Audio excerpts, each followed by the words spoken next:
kto ste, alebo čo ste. A on že viete čo, že tak mám takého známeho otca. Ja, to je dobré. On je stolár, robil celý život s drevom a fakt taký celosvetovo je známy, hej. A ten za stolkom sa ho pýta, že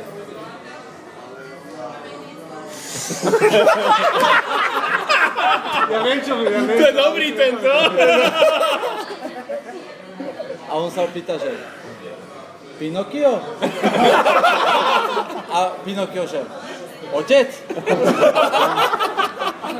A to bolo iba tak. Neviem, či sme pochopili všetci. Ináč to bolo, ale bol to s Pinokio. Nevadí, aj bez pojenia. Nie, počkaj, ináč to bol Svätý Peter, ale že celosvetovo známy a môj otec akože... Gepetto. Gepetto, to bolo tak, že Ježiš?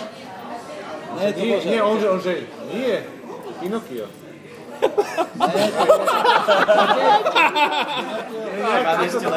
O, proste. Nepochopili sme to viacej.